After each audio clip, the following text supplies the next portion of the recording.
Go. Okay, yay. All right, I'm going to start. Oh, do I have to hit the recording again because I turned it off before? I'm sorry.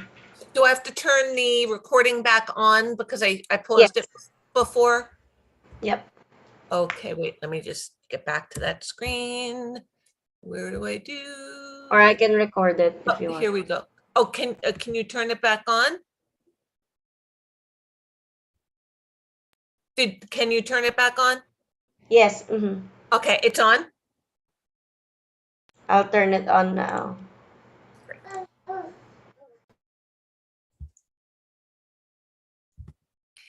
Hi, everybody. Welcome to, thank you so much for joining us for our webinar tonight. My name is Melissa, and I am going to be your presenter this evening as we discuss sensory sensitivity and autism spectrum disorder. So before we get started, I just want to say a couple of things. First, I'm going to do this presentation on sensory sensitivity. And I hope that the information that I provide in this presentation answers a lot of questions that you might have about your own child's or even your own sensory sensitivity, especially if your child has sensory processing disorder or sensory sensitivities just related to their autism spectrum disorder. I'm going to give some strategies to discuss ways to make those things easier for your child and for your family. And then when the presentation is over, I am going to open it to question and answer period where you can raise your hand and I will be more than happy to answer your question live. But I'll be answering all of the questions after the presentation is over. So everybody, first of all, who stays until the end of the presentation will get a free guide. So everybody who stays is going to get a free guide. And everybody who stays to the question and answer period, your names will all be entered into a raffle. And the winner of that raffle will get 1 30-minute one-to-one session with one of the coaches, and you will get to pick which coach you get your 30-minute session, one-on-one session with. So you could pick a 30-minute session with Michelle or with Stella or with Greer or with myself or with Armando or Stacy. So you could pick from any of our coaches and you will get a one-to-one 30-minute session for you.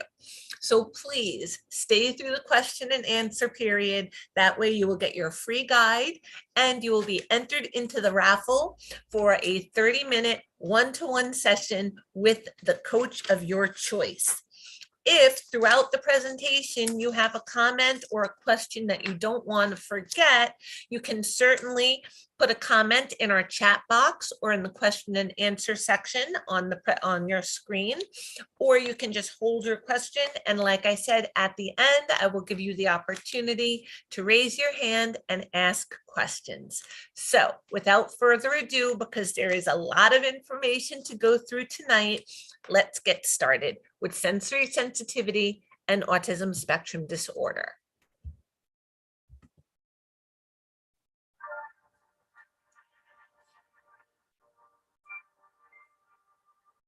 I remember when I got pregnant with my daughter, I felt so grateful and so blessed. My life up until that point had been pretty rocky. I'd had a lot of bumps and bruises along the way, and I finally thought that I was turning a corner and God was blessing me with this beautiful gift of a child. And I just, yes, finally something was going my way. And then when she was born, she was just absolutely perfect. I had all of these dreams and expectations for her. I thought of all the things that I thought she was going to do.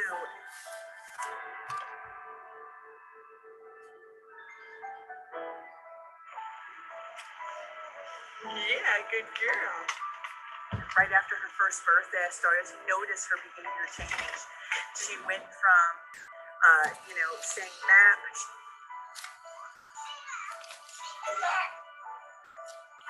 She was obsessed with Dora the Explorer, Mama, Dada. She was saying it all. Good girl, say Mac. hit all of her milestones up to that point. She walked at 1, she was eating solid, she just, she looked really good. And then I just remember her, it felt almost overnight or very quickly, where her demeanor just changed. She went from this super happy baby to crying and tantruming, just frustrated all the time. And I remember saying to my mom one day during one of these tantrums, like, where did my happy baby go? But I didn't think anything past it. I think I was kind of not ready to fathom that something could be off, even though maybe the telltale signs were there. Let's try Cheerios? You don't want Cheerios? Okay. Dress. Honey, you gotta get dressed. Gotta get dressed, honey. Come on, time to get dressed. She started to lose the words that she had gained. She wasn't saying mama anymore. She wasn't saying ma'am. She just seemed really disconnected from us. Instead of playing with her toys, she would take them, dump them all out of her toy box, and just start twisting them around her hands aimlessly with no intended purpose. I was really kind of in denial about it. And then I remember one day we were in the middle of a store, and then all of a sudden out of nowhere, she just started screaming and yelling like somebody had slapped her. I don't even know what the problem was, and I was so mortified. I didn't even know what to do. I was so scared. I literally just left the half full cart in the store, picked her up, and just ran out of there. I never went to that store again. I just didn't even know what to think, and that was probably the first time it really kind of stung for me that maybe something is wrong. They diagnosed her. They didn't diagnose her right away. They said that she was too young for a diagnosis. I didn't even know what they meant when they said that. I was like, diagnosed with what? I just had no idea what they were talking about. And then they said, we'll come back in if you're not seeing progress. And I said, okay, And a couple months later, I'm watching a speech therapist play with her on the floor. I'm not seeing any progress, and felt like she was getting a little worse. And then we went for our 2-year-old wellness visit. And the doctor said that she was behind if she wasn't using 20 words with intent. And that was probably just the knife to my heart at that point. I really couldn't deny that something was up with her anymore. So then I called the county back in, and then she was diagnosed on the spectrum. And I remember that day, and it was worst days of my life. It was my darkest hour. I could easily say that as a mother, as a woman, as just a human being. It was probably one of the hardest times I had ever gone through. And I remember just being I went from being so happy with God, so thankful, to being so pissed at him for doing this to her and wrecking this beautiful gift he had given me. And for a while there, I struggled. I struggled to figure out what this meant, or what we were going to do, or how this was going to define her. All those dreams I had for her future were just completely shattered, and I had no idea what was going to happen next. And I went from just hopeful to just complete blank when I thought about the future. One night I was thinking, I'm going to die one day, and who's going to care for her like her mother? And something about that thought just snapped me out of my depression and my anger and my fear, and said, listen, we got to get to work here. I promised that when she was born, I was going to be the best mother I could be to her. And that promise, it hasn't changed. In fact, it should mean more now than ever, not less. She needs me now more than ever. And I didn't know at the time what we were capable of, or what having those changes, that mindset shift for me was going to do. But I wanted to know that at the end of every night, I could look myself in the mirror with confidence and say, did you do everything you could, Michelle, to give her the best possible life? And if the answer was yes, then that was a good day. And I wanted the answer to be yes, 100%. And no matter where the cards fell, I know I could leave this earth saying I gave her everything I had, no regrets. And as I've navigated this world with her and walked away that day after having that thought, I really just grabbed the bull by the horns. I became her fiercest advocate. I'm not a special education master's degree teacher. I don't know I never had any formal training in ABA, but I knew that I was going to learn whatever I needed to learn to be really strong for her. And Juliana had lost all of her language. You want Cheerios? You don't want Cheerios? Okay. She was nonverbal when she was diagnosed. Show me what you want. Okay. You want something? We taught her sign language.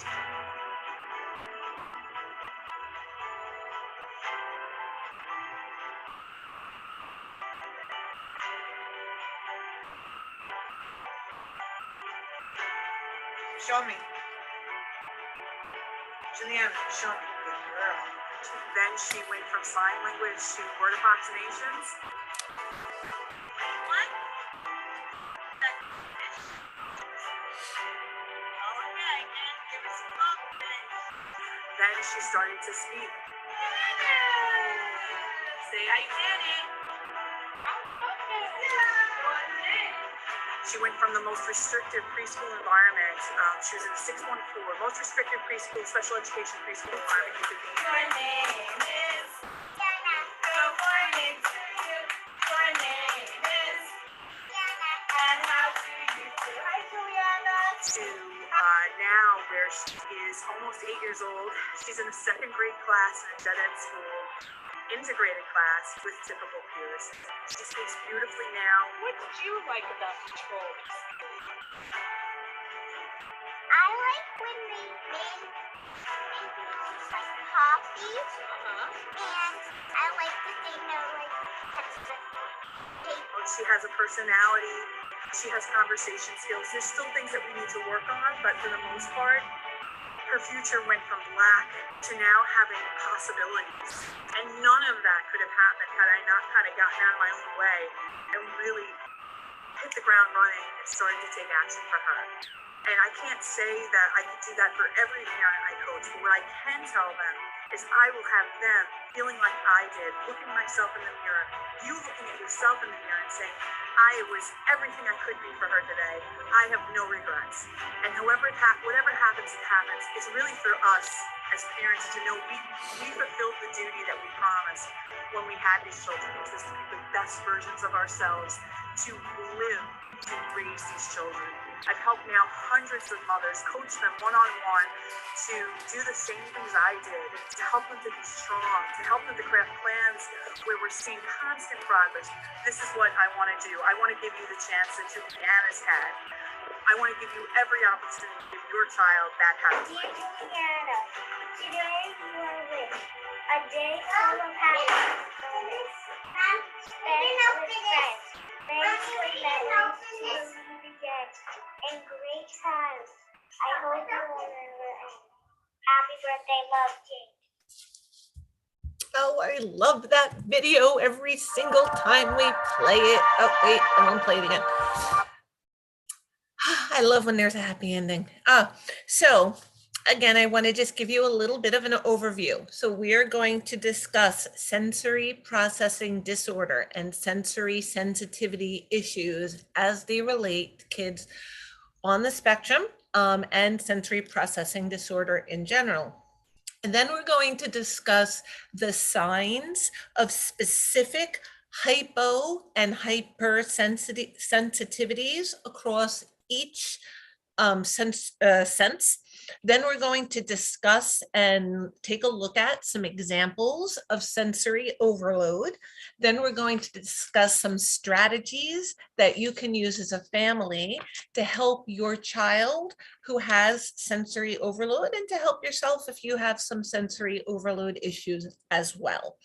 And then following the presentation, I will be opening to live question and answers, and I will also address anything that you've posted in the question and answer or chat section here. And as I mentioned earlier, everybody who stays through our question and answer period will get a free, guide, and you will be entered into a raffle for a 30-minute session with the coach of your choice. And you get to pick which of the coaches, whether it's Michelle or Stella or myself or Stacy or Armando or Greer, whoever you want, you will win a 30-minute one-to-one session with them. So please hang around till our question and answer session. So without further ado, we have a lot to discuss. Let's talk a little bit about sensory processing disorder, which is characterized by either hyper or hyposensitivity to environmental stimuli and difficulty processing those sensations. So if you're hypersensitive, that means that you're a person who experiences sensory stimuli strongly. You get too much sensory information, which can overwhelm that person and lead to outbursts. For example, background music in a supermarket can be very, very intense for a hypersensitive individual, somebody who's hypersensitive to that sound. If you are hyposensitive, that means that you're a person who experiences sensory input faintly as you're receiving little sensory information to process.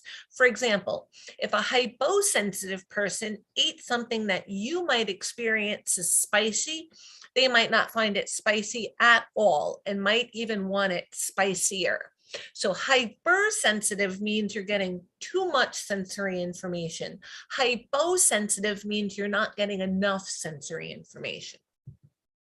So let's talk a little bit about the signs of hypo and hypersensitivity across each of the senses. So let's speak about taste first.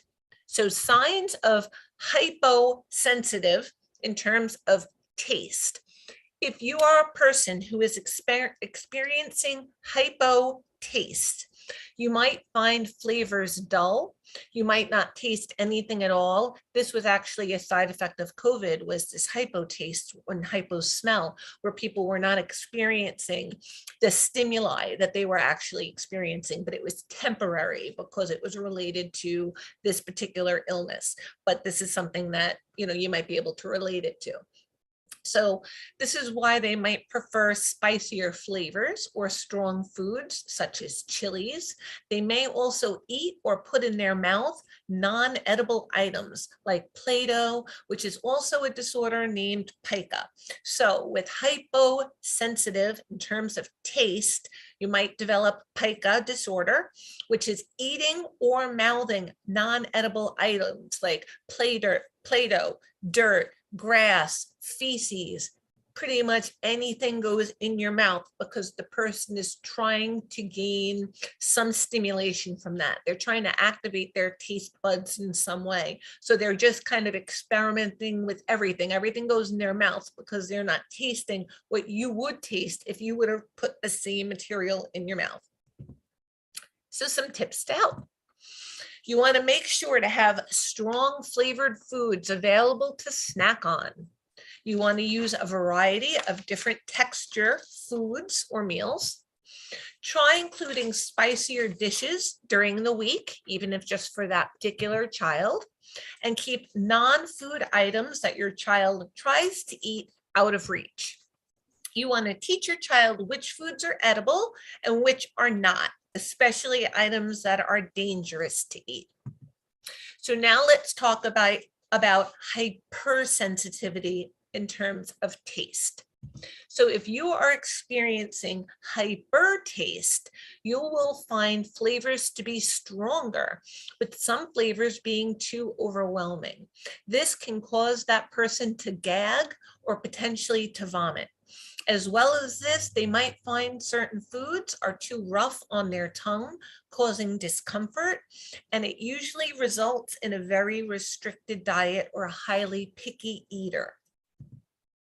So again, hypersensitive in terms of taste. Certain foods might be too overpowering or feel rough or can cause discomfort in your mouth, your tongue, your teeth, your throat. These people might only eat certain foods and they may gag and vomit easily. So some tips to help. Provide smooth snacks like yogurts or puddings, things like that. Provide blander dishes that won't overwhelm the taste buds, like mashed potatoes, or don't put any spice or anything like that in that particular child's portion of their meal. You might have to cook their portion separately. Let's talk a little bit about signs of hypo and hypersensitivity in terms of smell. So if you are experiencing hypo smell, you love strong scents because you struggle to smell faint scents or any scents at all.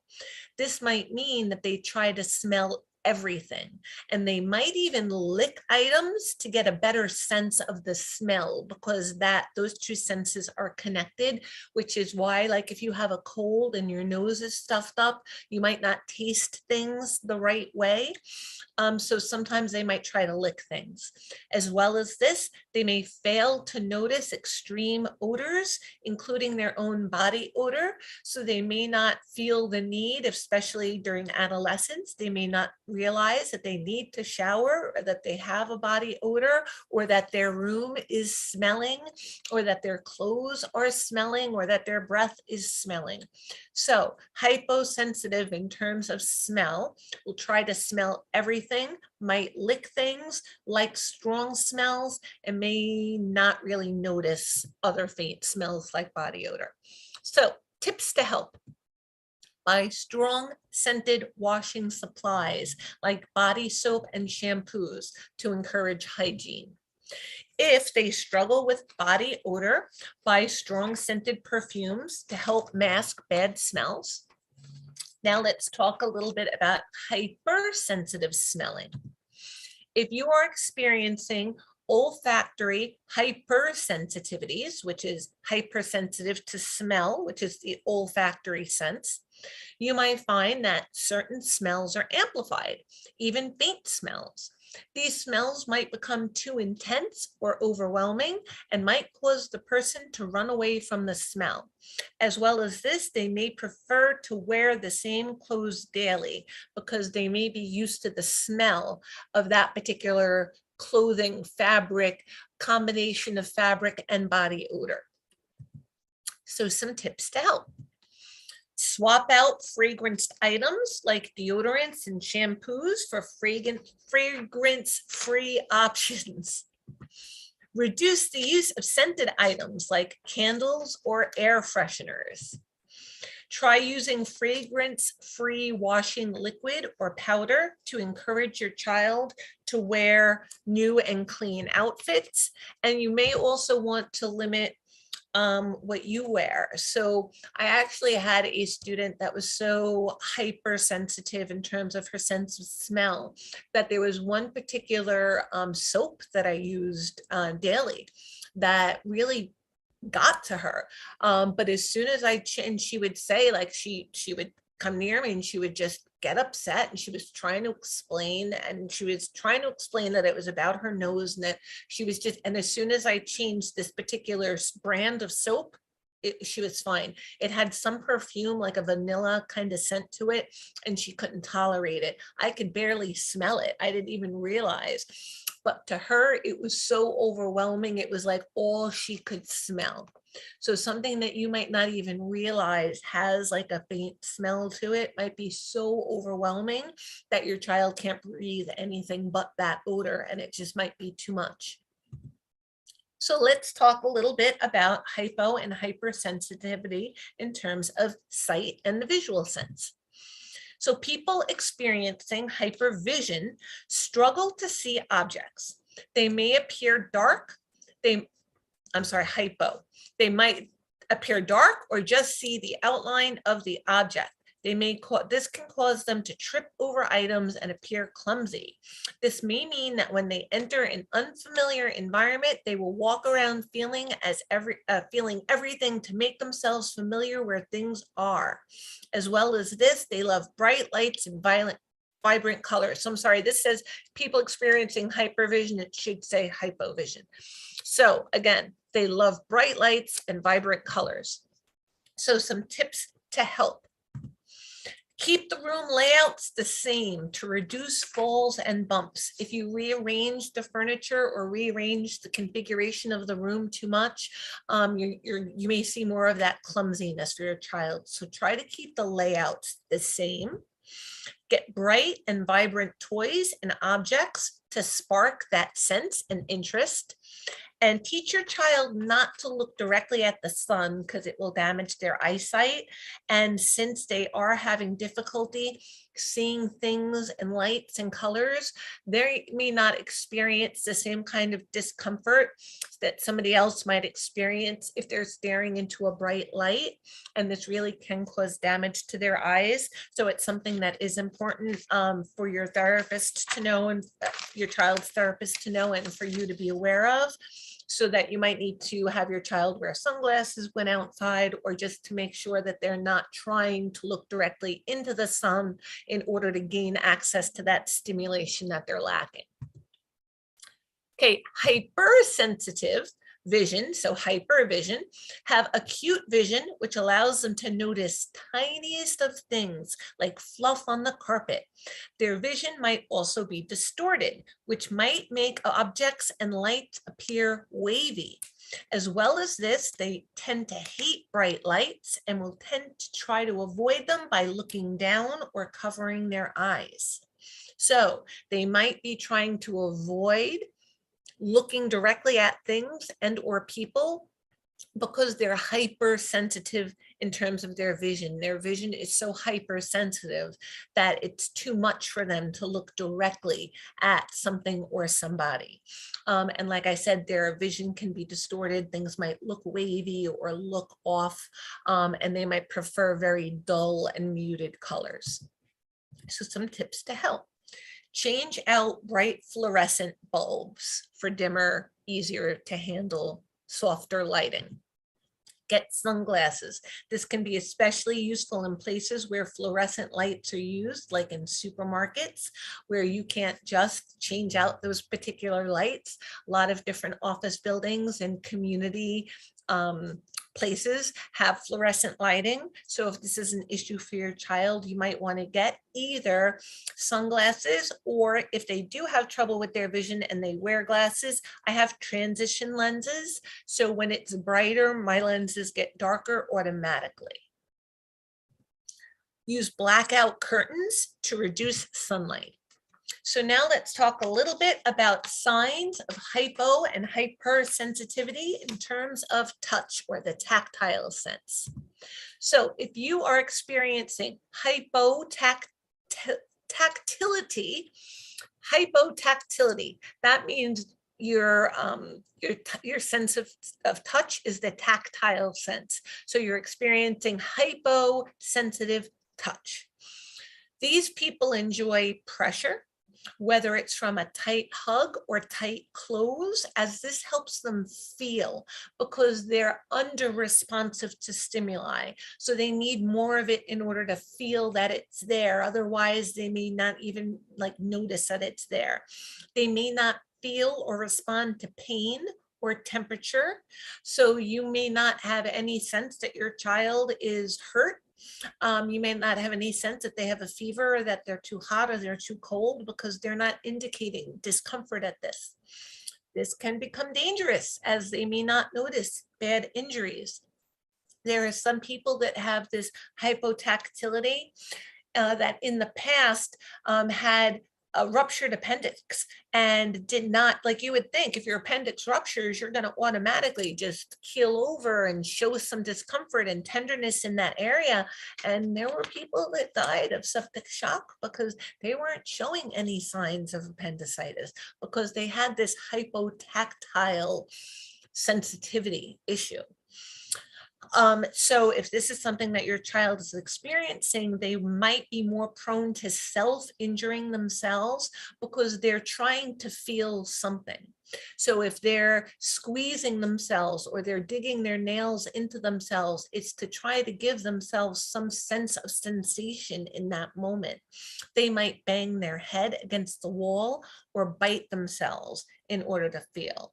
So if your child exhibits self-injurious behavior, this may be one of the functions or one of the causes. So whenever we look to see why behaviors might be occurring, we always look at the function, and we always talk about, we use the acronym EATS, escape, attention, tangibles, and sensory. However, it's really, the acronym is really MEATS. The first thing we always have to check for is a medical issue, a medical concern, or a medical issue that's going on that's affecting the child, and that's what's causing the behavior. So if your child is hypotactile and they're just not feeling sensation, they're not feeling stimuli enough, they might be banging or biting or pinching or scratching just to get a sense of like where their body stops and the rest of the world begins. It's very disorienting to have this particular issue. So let's talk about some tips to help. You might need to get a weighted blanket or a weighted vest or something heavy or weighted that can give your child that sense of pressure to help them with that sense of touch. Have textured toys for your child to play with. If your child purposely bangs their head, you might need to get a head protector until you are able to get a plan in place in order to replace that behavior more effectively for your child. Now let's talk about hypersensitivity in terms of touch. So if you're experiencing, or your child is experiencing, hypertactility, they dislike being touched or feeling the rough textures, including certain foods, as they feel uncomfortable or cause pain in their mouth. They might refuse to wear certain clothes, especially on their hands and feet. They might touch certain, or refuse to touch certain objects. Since they don't like being touched, it can be difficult to cut their fingernails or their hair, or brush their teeth, or wash their face. Some children might respond with panic attacks during these kind of grooming activities, and they might hate hot or cold temperature because they're experiencing too much. So what's comfortable to you is too much for them. Unlike the hypotactile child, which what's okay for you is not enough for them. So hypertactile, it's too much. So that child might have difficulty standing or walking on an uneven surface. They might struggle with sports. They might get car sickness. They might have fear of having their feet off the ground.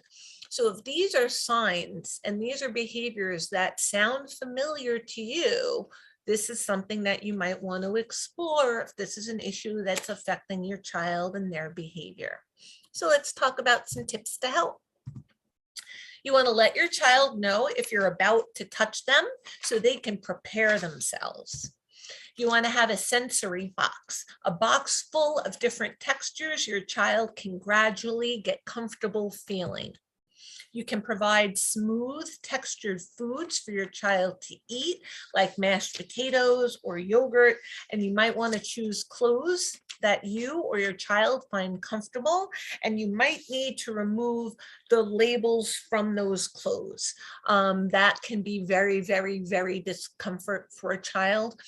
Sometimes pulling or cutting the tag off isn't enough. You might need to actually remove the thread that's holding that slight line of tag that might be in the whole tag.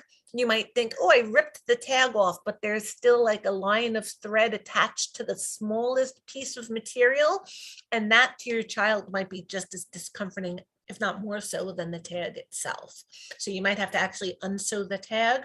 But now they actually make a lot of label-free clothes where they just print the washing instructions right on the clothing themselves so that there are no labels.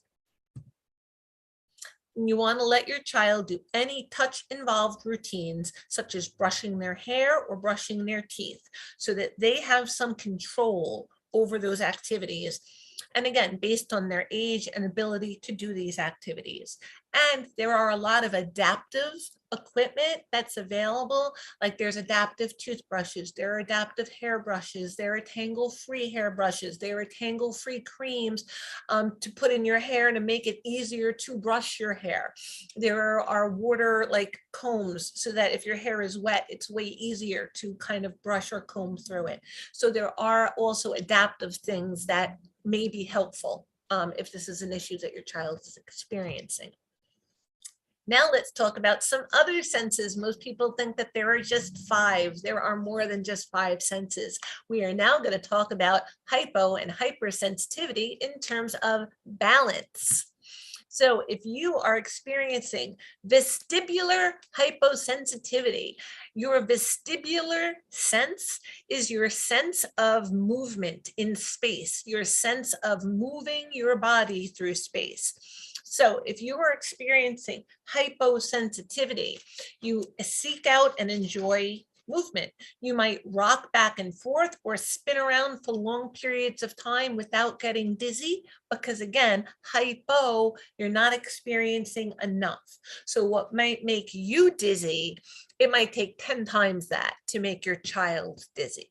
So they might rock back and forth, again, because they're not getting enough input in terms of where their body is as it's moving through space. So that rocking back and forth gives them a sense of motion through space and gives them a sense of being able to orient themselves.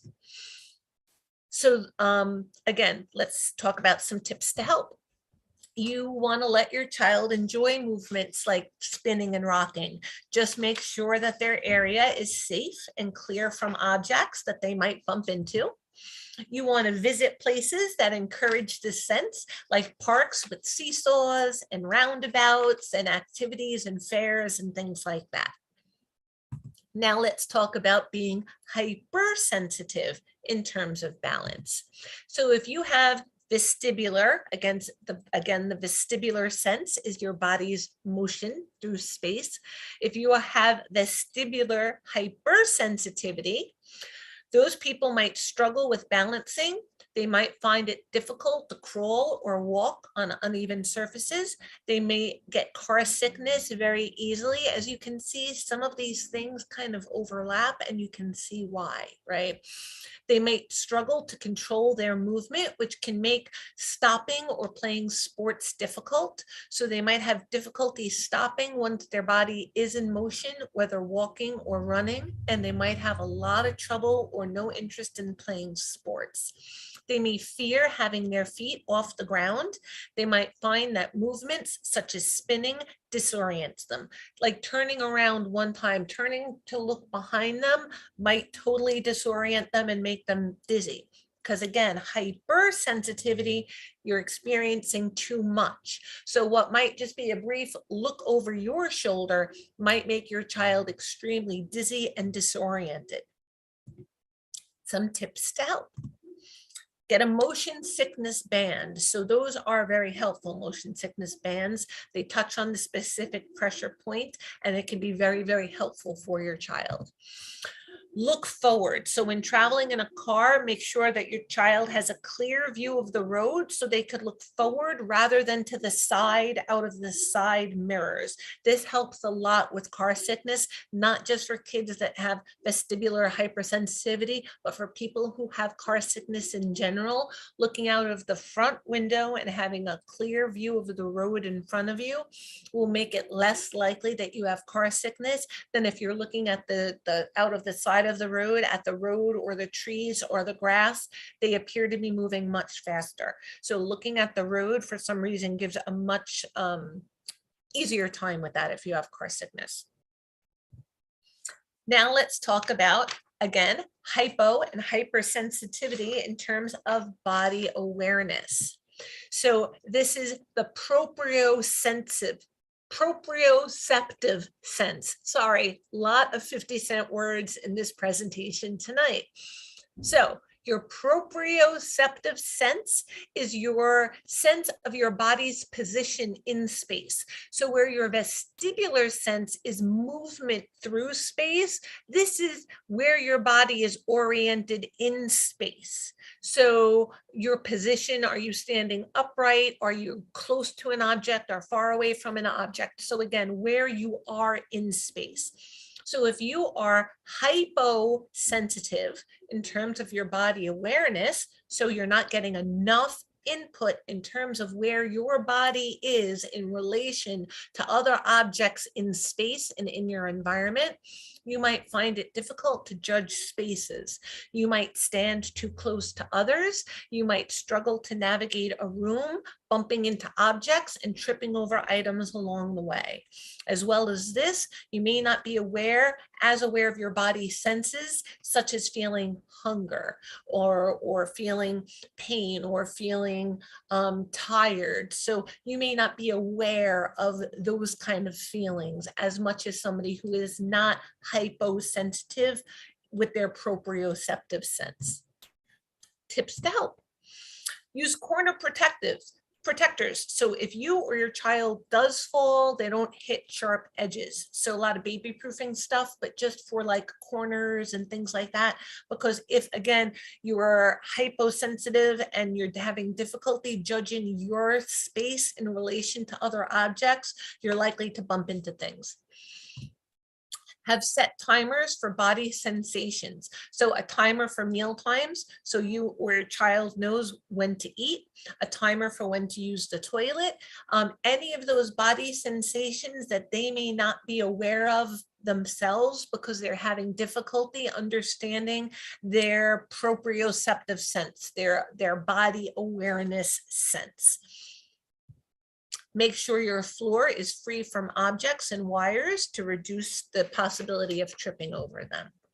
And arm's length rule. You want to teach how far to stand from others by using your arm to measure distance. So you should be arm's length from other people. Okay, so if your child is always too close to people or standing and leaning and touching and leaning against other people, they may have hyposensitive body awareness.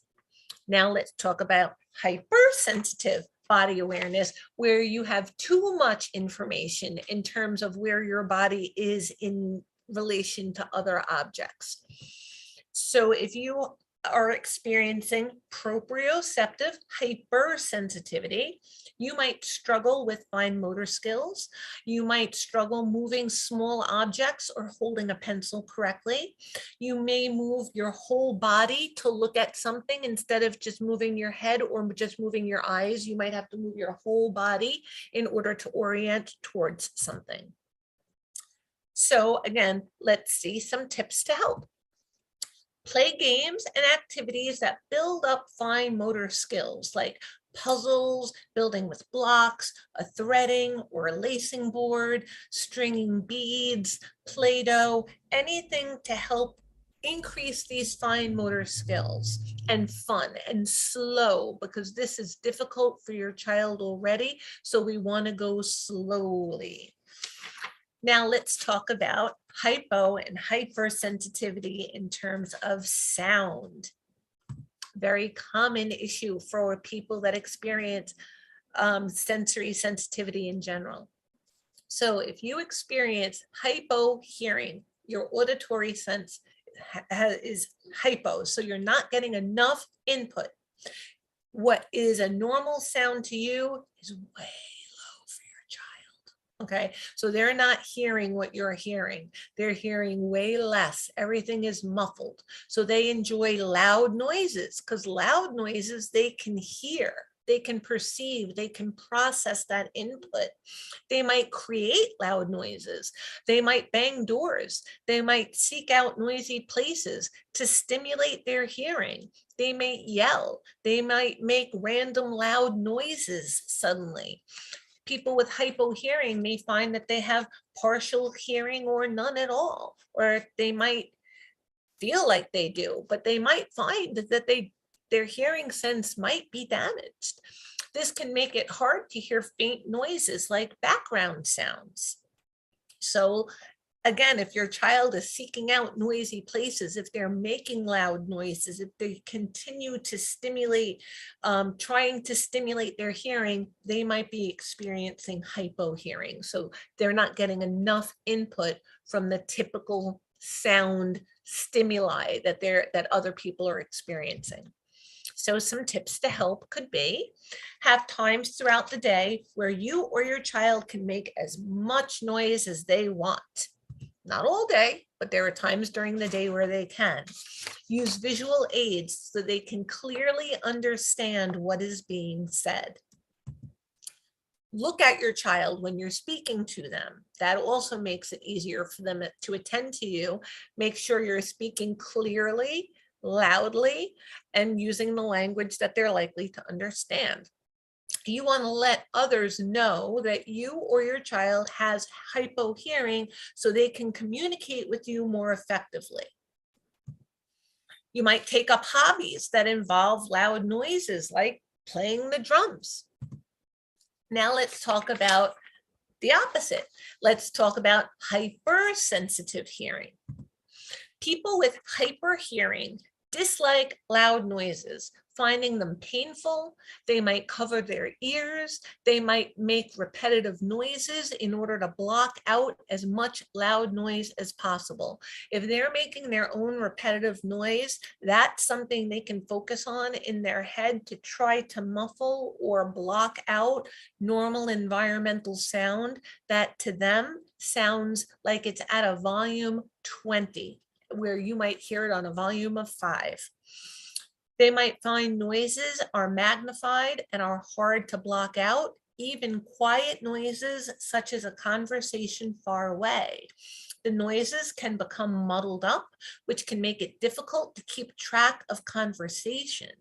So think of how this could affect your child's communication skills.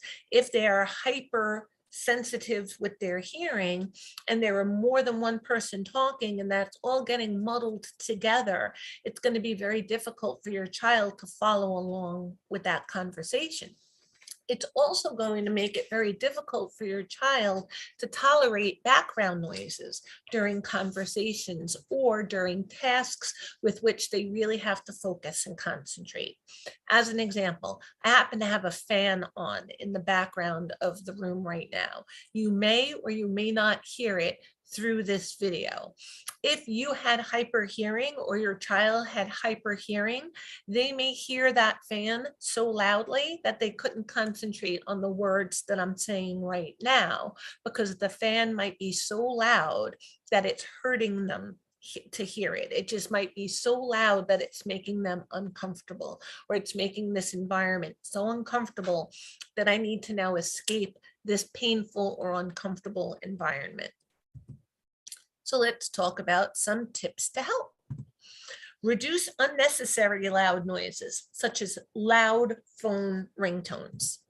Prepare yourself and your child for loud environments, because we can't control all of the sounds that are going to bother your child. We cannot remove all those sounds, and it's not really in your child's best interest to remove all those sounds, because if they don't get desensitized to them and learn to tolerate them, learn coping skills for when they are having difficulty tolerating them, whether it's noise canceling headphones or other things to distract them, whatever those, and we're going to talk about strategies later, but there are going to be times where you cannot control what's going on. The road noise outside, this can be a really difficult issue for kids as they're trying to fall asleep at night.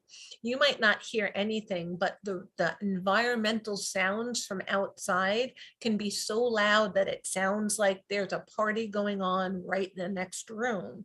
If you live in a condo or an apartment complex or a townhouse and you have neighbors right on the other side of the wall, your child might hear them as if they're standing right next to them. Or a neighbor's dog barking could sound so shrill to your child's hearing that it's making it impossible for them to calm down, to relax, to fall asleep, to disengage. You might need to use noise canceling headphones or earplugs. However, be careful, as doctors recommend against the frequent use of headphones or earplugs because a person can become dependent on them. And like I said, because you're not going to be able to avoid every possible sound, if you don't find a way to get used to it and tolerate it slowly and systematically over a period of time, it will get worse and worse. So the more you try to avoid that experience for your child, because of course you don't want your child to be uncomfortable, I understand that. So you're trying to protect them, you're trying to keep the house peaceful, you're trying to do all of these good positive things. But in the long run, it's going to make it worse when they do experience that sound in the real world at the real volume, and they have never had the opportunity to learn to tolerate that over time. So use them when you need them, but save it for when you need them, because that's when you, otherwise they will lose their effectiveness. And when you do really need them, you're not going to be able to have that backup thing that had worked in the past. And for adults, you can apply, or teens too, apply or volunteer in quieter environments, such as the library. If you do live in like a townhouse or a condo or an apartment building, find out if they have a quiet area.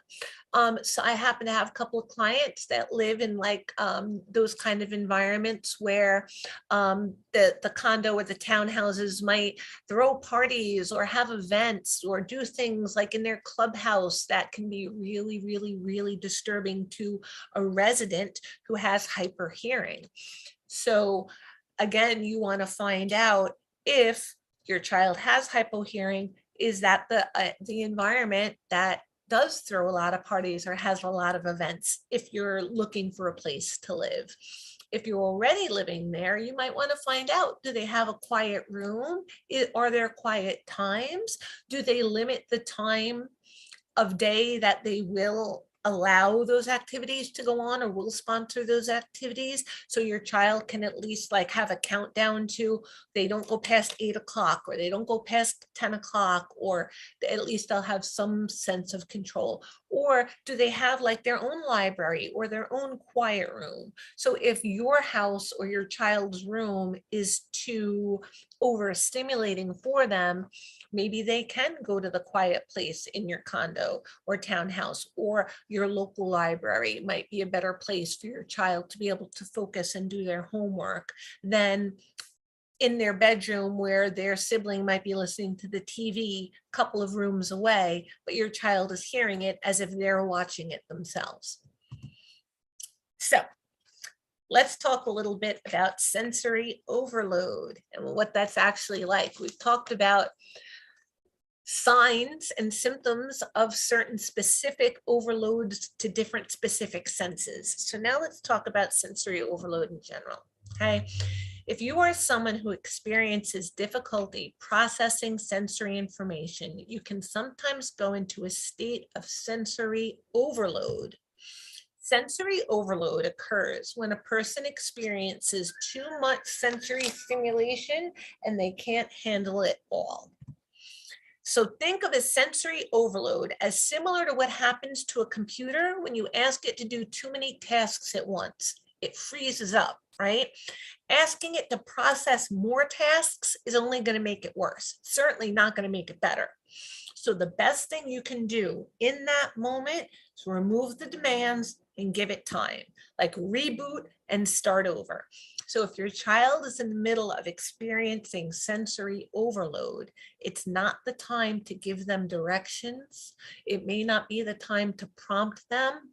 It may not be the time to give them a visual, depending on what sense is being overloaded in that moment.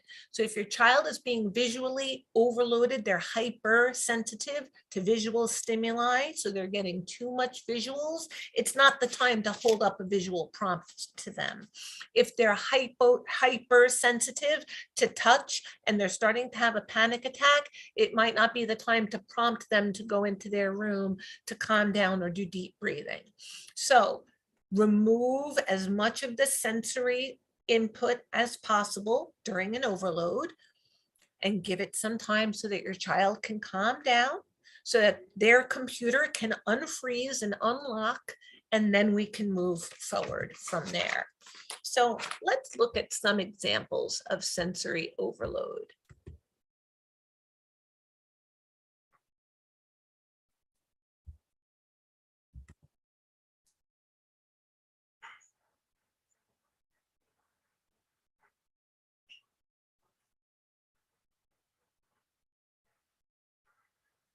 We were fortunate enough to be able to find an app that would help to demonstrate to our staff what it feels to have sensory overload in a public space.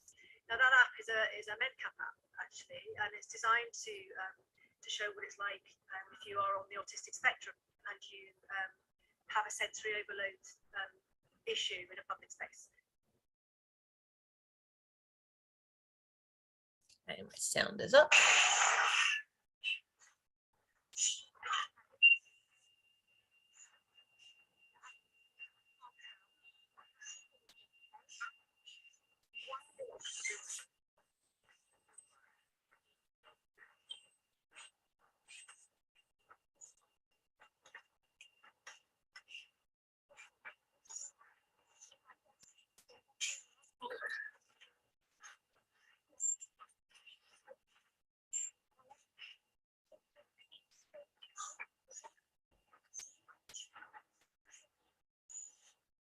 My heart's racing.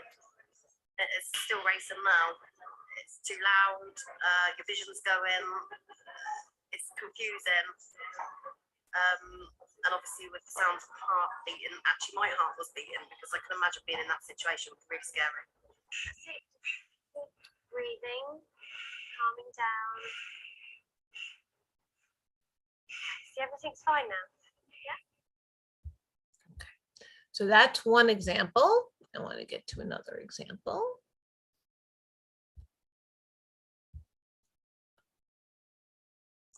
One second. Okay, I'm so sorry. We apologize for this in advance. I just have to move this. I just have to move that bar out of my way so I can go back to our presentation. Okay.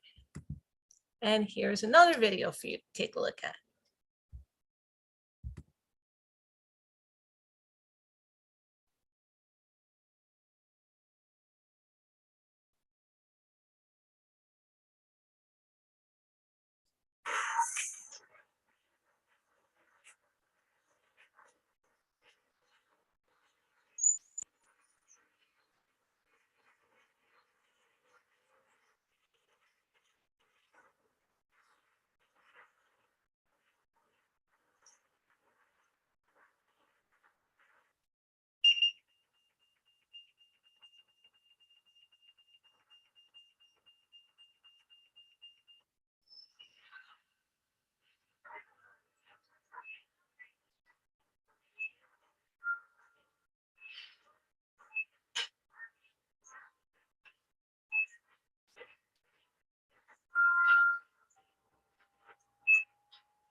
Can I help you?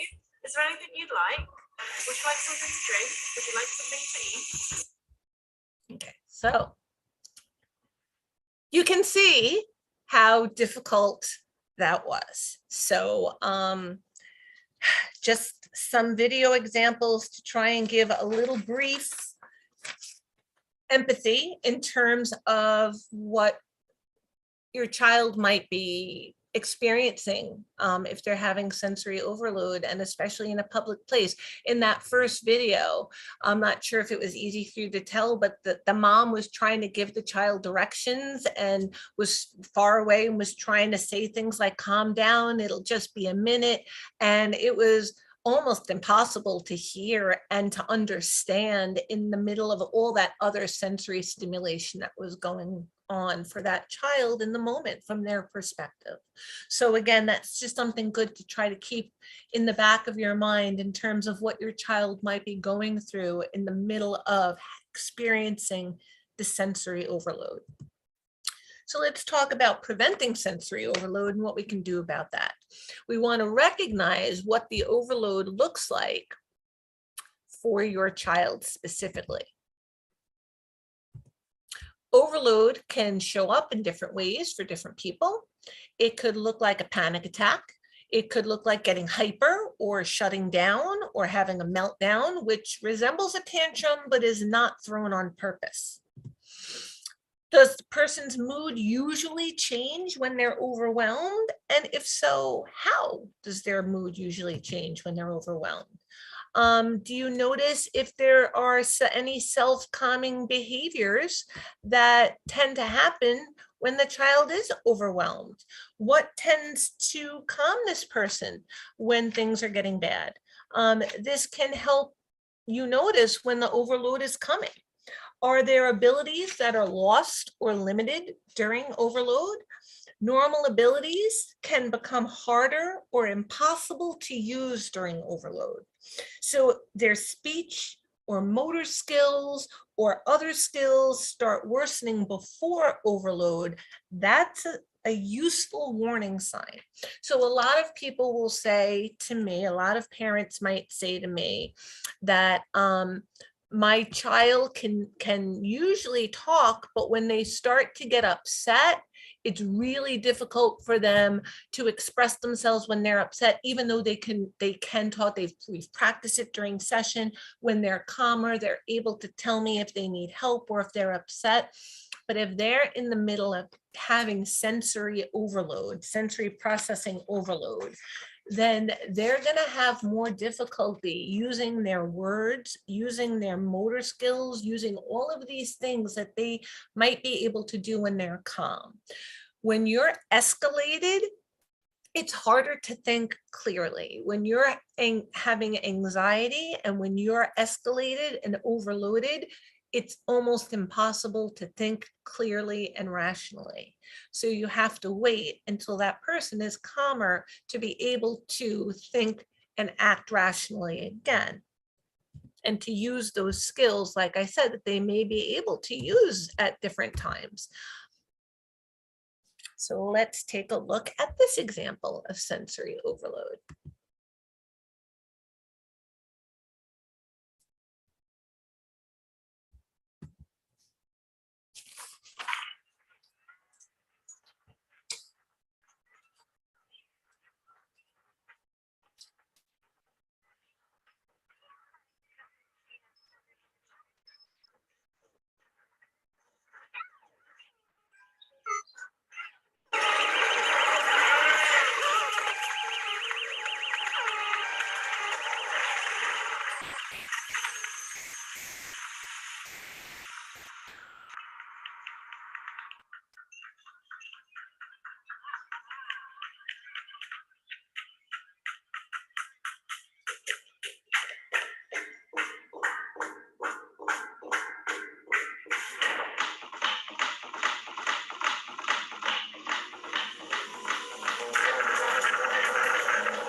Okay, so again, just to give you an idea of what it's like or what it can be like. We don't have to go through the whole video, but again, I just wanted to give you guys a little bit more in terms of empathy, in terms of what your child might be going through in that moment in time, or, you know, when they're experiencing or about to experience sensory overload. So let's talk about the signs of sensory overload. We want to know these signs so that we can do something about it. Sensory processing disorder is a nebulous condition which manifests in diverse ways. And all that means is that it shows up in different ways for different people. So sensory processing disorder for one child might look very different than sensory processing disorder for another child. In those short video clips that I showed you over those last several slides, those were examples of that's right, hypersensitive. They were experiencing too much input at once. The lights were too bright, the sounds were too loud, the people were too close, the stimulation outside was too much. It was people that were experiencing either hypersensitive sound, sight, touch, body awareness, body movement, etc. So it can manifest in a lot of different ways for a lot of different kids. We want you to be able to know for your child, what are your child's signs. You need to better understand which stimuli they find problematic so that we can develop a plan to help. Do so by taking notes about your child's behavior. Write down what seems to have triggered a tantrum, how your child responds, and how long the meltdown lasts. For example, some parents reported thinking that their children's tantrums were random and impulsive, but after tracking their triggers more closely and just writing everything down over the course of a few days, they were able to find that the tantrums actually occurred every time the child had to put on footwear or heard that they were about to have to put something on their feet. So what seemed to be so random and so impulsive to the parent actually had a pretty clear trigger that they just weren't picking up without writing everything down and looking over time and seeing the pattern. I mean, just think about the 1,001 things that are going on around you at any given time that you are trying to get you and your child out the door to go and do something, right? Which is when you might need to put on footwear. So there's a lot of things happening at once. And unless you're writing everything down and looking at it over a period of time, you may not be able to pick out the pattern on your own. Nobody could. So don't feel bad. Like I couldn't either. You need to write things down. That's why we take data. That gives us the pattern. So keep in mind, your child is probably not trying to behave badly. They're just having a really hard time coping with an uncomfortable or even painful world. I mean, just imagine if you had to walk around every day with the worst smell that would make you gag, like right under your nose all day long. Or if all day long, people just randomly were running their nails down a chalkboard or nails down a chalkboard just randomly throughout the day. Like just thinking of it gives me chills up and down my spine. Okay. So this is very uncomfortable or even painful for your child. So that's why the behaviors are happening. They're trying to communicate to you that they're in distress. So let's talk a little bit about reducing sensory stimuli in terms of visual stimuli. So if your child is being overstimulated visually, they're hypersensitive visually, then we want to reduce visual stimulation. If you're experiencing visual overload, you might need to wear sunglasses indoors, refuse eye contact, turn away from people who are speaking, cover your eyes, bump into people or things. So again, to help with visual stimulation, reduce items that hang from the ceiling or walls. Keep small items put away in bins or boxes and organize and label those bins and boxes. If the lighting is overwhelming, use a lamp instead of fluorescent lighting. You could use darker bulbs instead of brighter bulbs, or softer light instead of brash or harsher light. Use blackout curtains to minimize light. And if indoor lights are overwhelming, using the sunshades can be helpful. So let's talk a little bit about reducing sensory stimuli in terms of tactile touch stimuli. So again, this is if your child is experiencing hypersensitivity, they're getting an overload, they're getting too much information in terms of tactile touch stimulation. So tactile overload can include being unable to handle being touched or hugged, or even thinking about that they're about to be touched can worsen that overload. Tactile sensitivity could include a sensitivity to clothing, preferring soft fabrics, or to touching certain textures or temperatures. So recognize what textures are pleasing and which ones are not. Make sure that any new clothing is sensory friendly. Respect touch boundaries. Don't force it. And pay attention if they pull away or say that they don't want to be touched. Everybody has the right to say that they don't want something to happen to their own body. I don't care what anybody says. Don't startle them.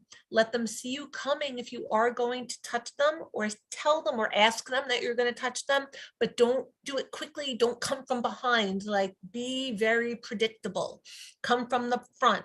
Give them time to lean away or say no if they can't handle it at the moment.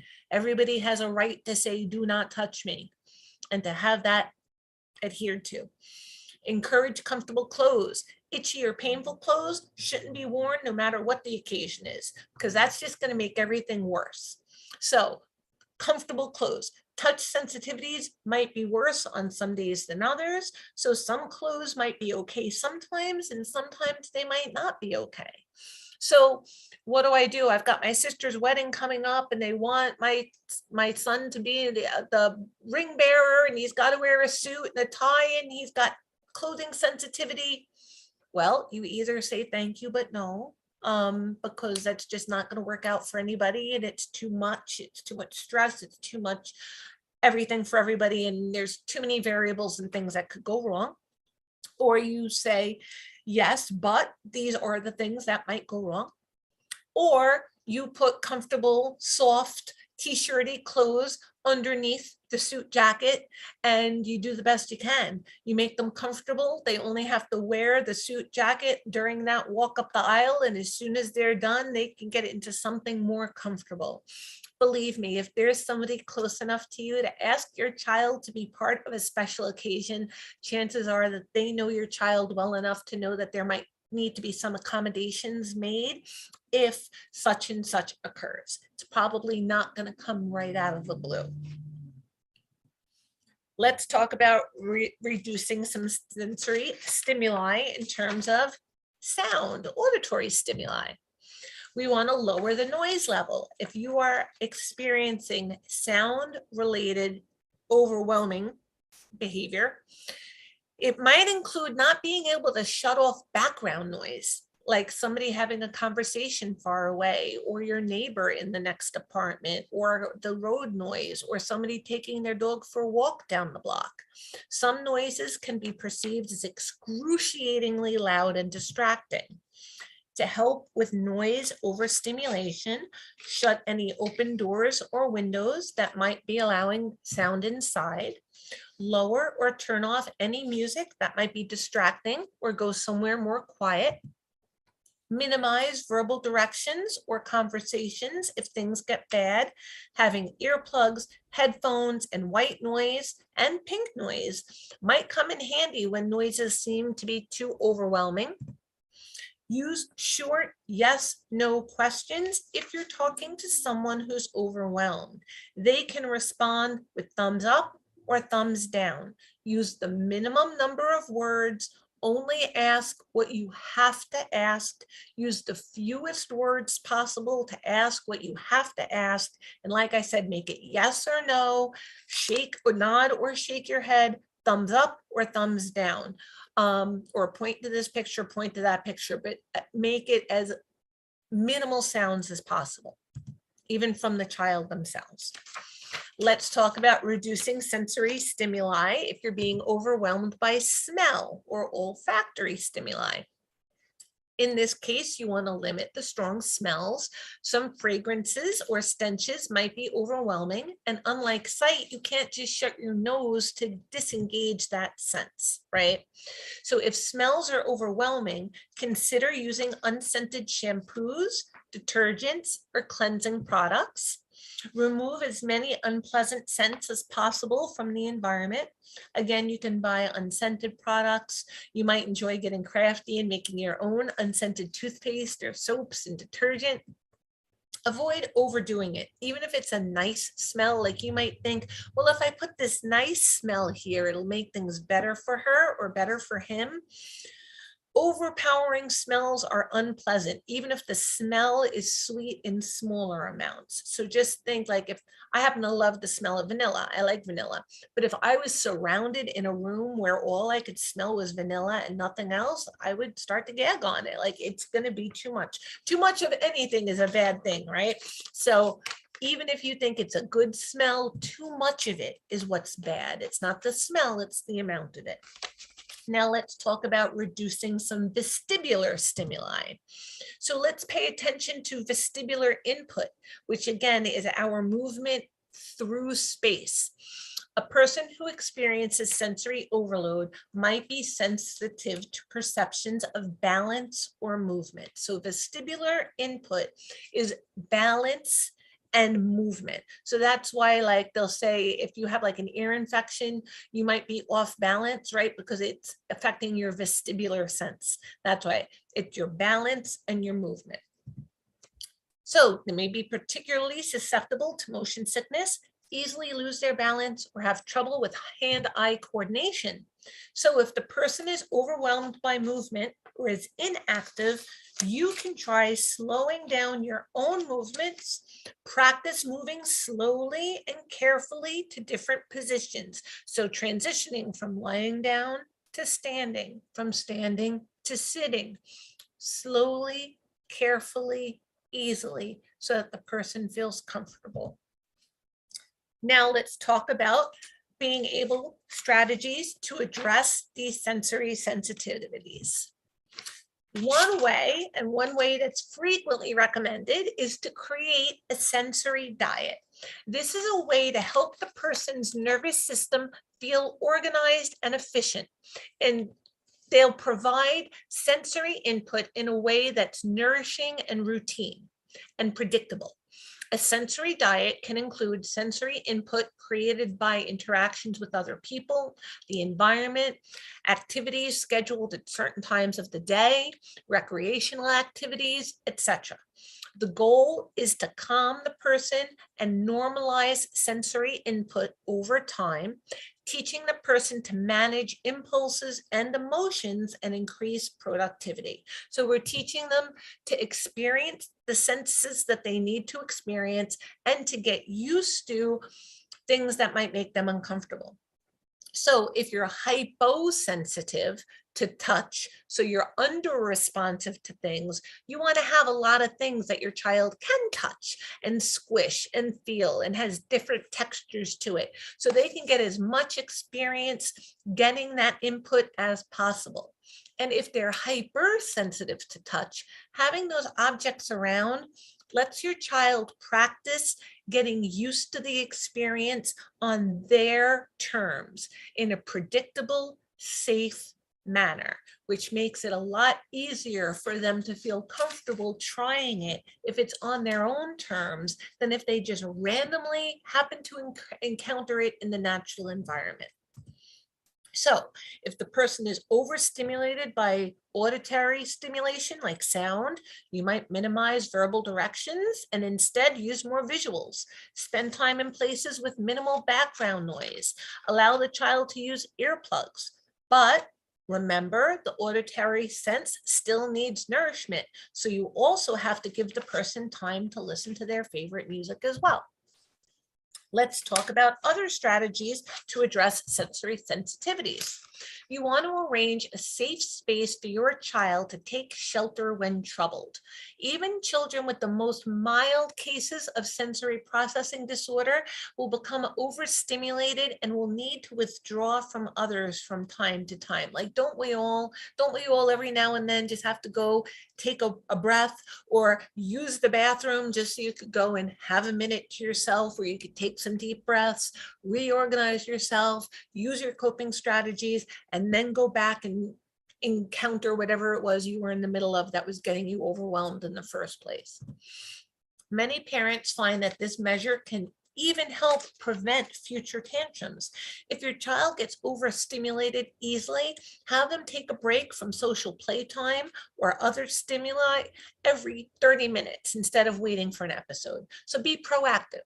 If you know that a couple times an hour my child's going to lose it when they start to experience too much sensory input, then every 15-20 minutes say, hey honey, you want to go in your safe space, you want to go somewhere quiet, calm down for a bit, why don't we sit down and look at something together, or why don't you go to your safe space by yourself. Give the child the opportunity. You don't have to force it, but allow them the opportunity to do so. So you might build a pillow fort in your child's room, hollow out a corner in their closet, designate a safe place armchair in the living room, make a tree house or a playhouse in a specially designated zone. They have these little cardboard like clubhouse playhouses that you can color and decorate, that you can put like in a playroom or a basement or a bedroom. That might be your child's safe space that they can go into, and they can stim in there if they need to, or they could cover their ears, or they could rock, or they could do what they need to in order to feel safe and to just de-escalate and calm down for a few minutes until they start feeling better. You want to buy fidget toys such as chewable jewelry and play putty. Many children suffering from sensory processing disorder find certain sensory friendly toys can help distract, entertain, and soothe them. It also gives them access to that sensory stimulation that they crave and can help improve their symptoms. So if your child is someone that's putting everything in their mouth because they're hyposensitive with their taste sense, and so they're trying to experience that and they're trying to taste anything they can, so they're putting everything in their mouth, get some chewable jewelry. Give them something appropriate to chew on when they need that stimulation. That might make it much less likely that they're going to engage in pica and put other things in their mouth that they're not supposed to. If you need to put something in your mouth, this is what you can put in your mouth, but you can't put any of these other things in your mouth. But you could put this in your mouth anytime you need. Look for toys that light up, that make sounds, that provide interesting textures. For example, sensory balls, tactile puzzles, beads, blocks, Bop It, Simon Says. They're all good sensory toys. Additionally, familiar tokens such as worry stones or favorite stuffed animals can also help suffering children feel relaxed and secure. I tend to find the older I get, the more sensitive I get to, I need everything to be soft and yummy. Like if something I'm new that I'm going to buy, I have to touch it and feel it. And if it's not soft, I am not wearing it. So again, those familiar things, that soft, that like I have blankets that I like to sleep with because they're soft and they give me comfort and they help me relax at night. So I have extra soft, soothing blankets in bed. Whatever makes your child feel more comfortable, that's okay. Give them access to it and they will not necessarily need to engage in other behavior to get that access. Apps with haptic responses.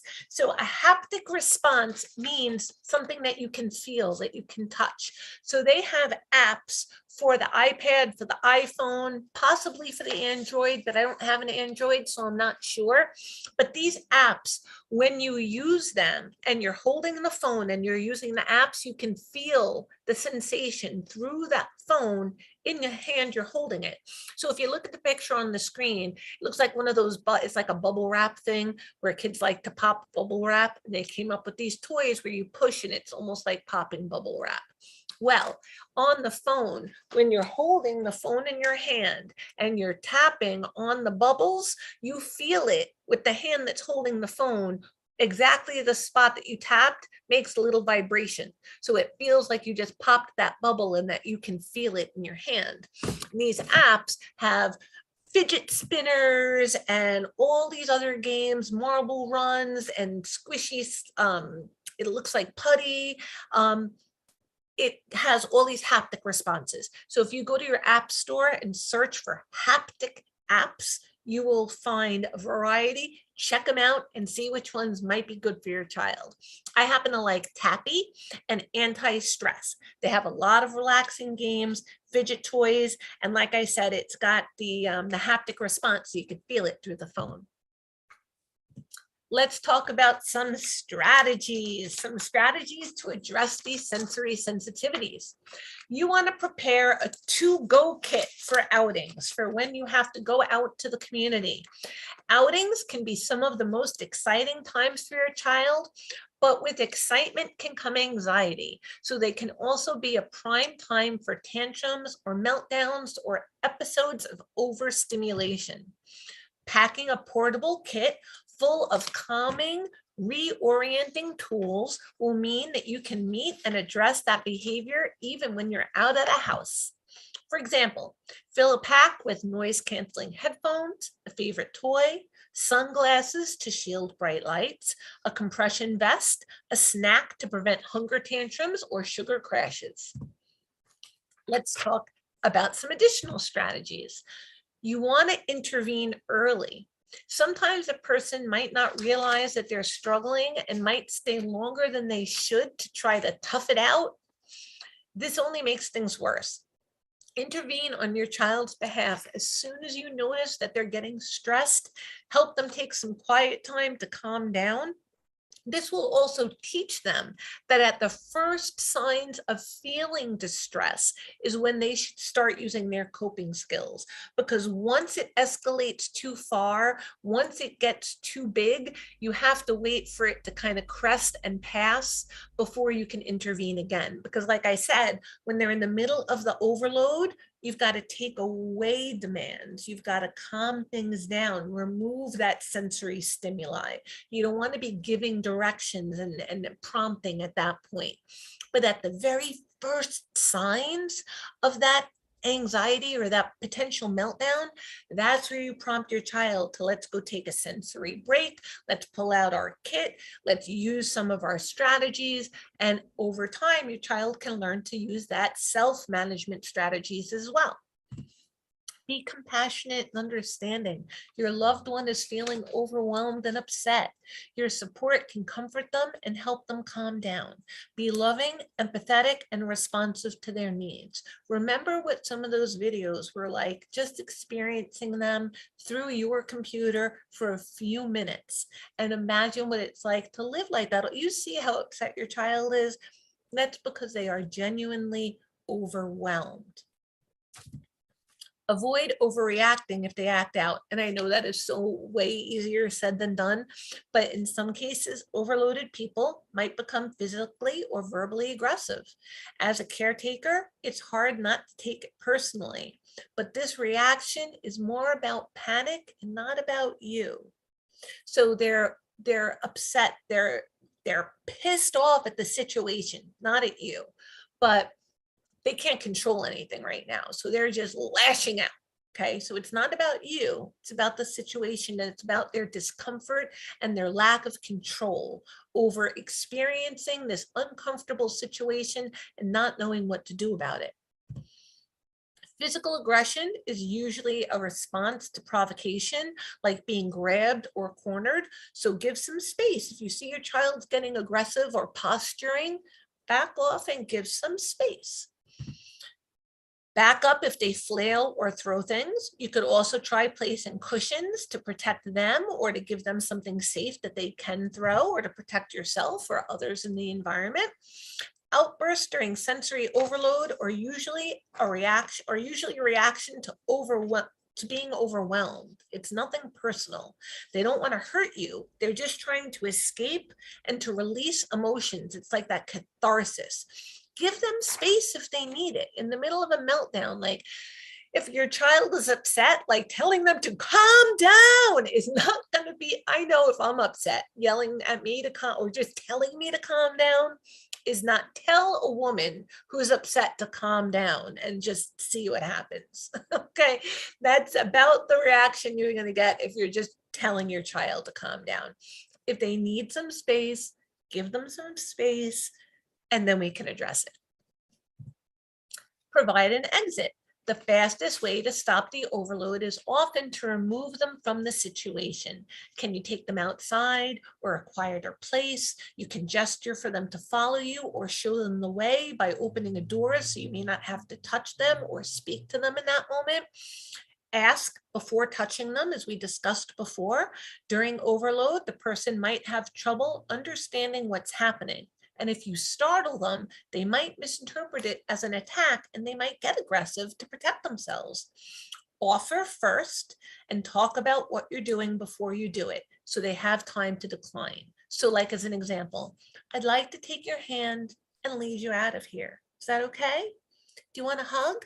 So you're going to ask them, you're going to approach slowly, predictably, and from in front of them so that there's nothing unexpected going on. And if they respond body language or verbally with a no, respect that. That will help build trust.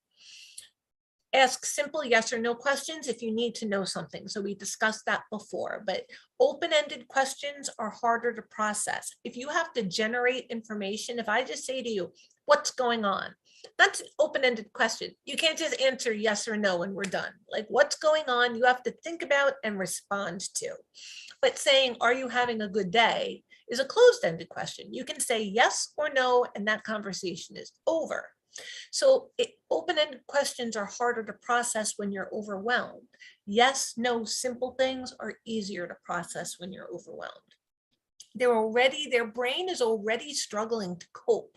So they may not be able to form a meaningful answer or process your question.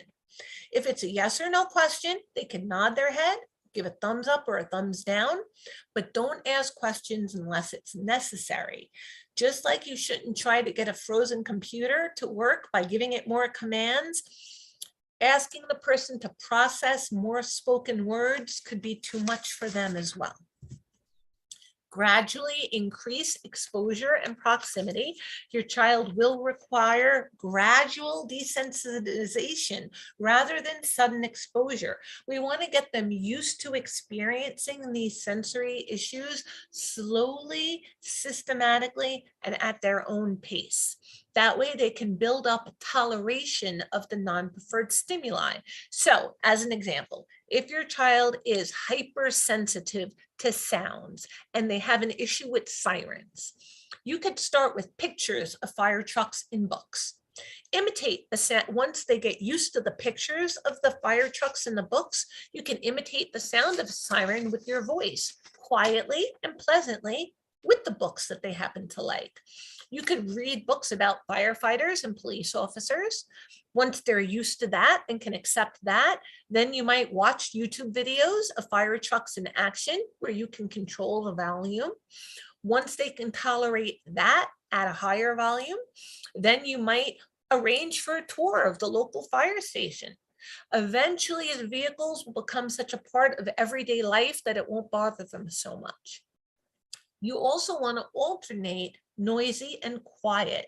Schedule frequent quiet breaks. For example, after a morning out running errands, enjoy some quiet time at home. After playing with other children, make some alone time to snuggle on the sofa and read a book together, etc. So if we were just in an overwhelming or a high input situation, now we're going to go to a quiet, low input situation. If we just spent time in a nice, quiet, low input situation, we're going to spend some time in a higher input situation and then go back to a lower input situation. So you want to alternate so your child can get access to both things that they need. And tinnitus retraining therapy. This is not auditory integration training. Auditory integration training was something that was popular years and years ago. There was no scientific research to back it up. A lot of parents and a lot of kids wasted a lot of time. Might have helped some kids, but it certainly didn't help everybody that it claimed that it was going to help. This is different. Tinnitus retraining therapy has plenty of medical research to back up results. This involves using broadband pink noise, which is different than white noise. Pink noise contains all audible frequencies, but with more power in the lower frequencies of sounds than the higher frequency sounds. This helps your child rebuild tolerance to sound. So the tinnitus retraining therapy can be very helpful for your child, especially if they have hypersensitivity to sound. You can also attend special sensory-friendly events at museums and libraries. These venues and events feature softened lighting, decreased sound volumes, break areas, and other sensory-friendly amenities.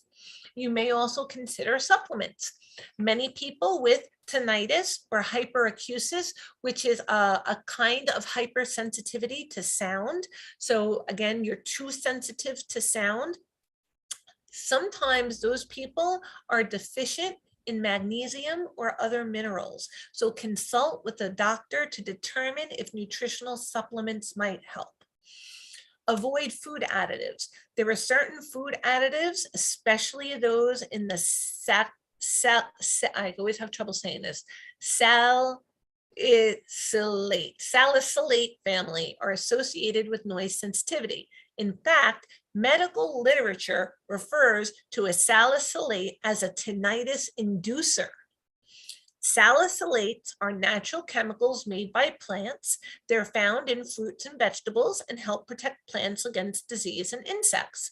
Salicylic acid, more commonly known as aspirin, relieves pain and inflammation and lowers fevers. There is a comprehensive salicylate food list at this link. So either click on this link or write it down. It's allergyfield.com, ALLERGYFIELD, allergyfield, one word, .com /salicylate, SALICYLATE hyphen allergies, ALLERGIES, and you will have a full list of foods that have salicylate in them. So again, if your child is experiencing hypersensitivity to noise, you might want to investigate this. Autism Speaks. So we're going to talk now about some additional resources. Autism Speaks is the world's leading autism science and advocacy organization, and along with other prominent organizations, they provide resources to help autistic individuals and parents of children with autism or a related sensory overload disorder, including the below. So they have Autism Speaks sensory tools and products. And again, there is a link right here that you can use. Please write it down so that you can utilize this link. It's autismspeaks.org/family-services/sensory-tools-products. So again, you can look or Google search Autism Speaks sensory tools and products, and you'll find this website. They also have Autism Speak and resources by state. So if you go to autismspeaks.org/family-services/resource guide, they will give you a list by state. You click on your state and it will let you know what services and what family resources they have in your area. The Autism Source database is at www.autismsource.org. There are a lot of resources there as well. The Association for Science in Autism Treatment, also known as ASAT, they have resources for parents and educators at www.asatonline.org/for-parents. The Centers for Disease and Control have free autism materials at cdc.gov/ncb/ddd/autism/free materials. And the Organization for Autism Research at www.researchautism.org. There are resources in all of these websites that can also provide assistance or resources or products that might help your child if they are experiencing sensory overload and sensory processing issues. So, as I always say, do not give up.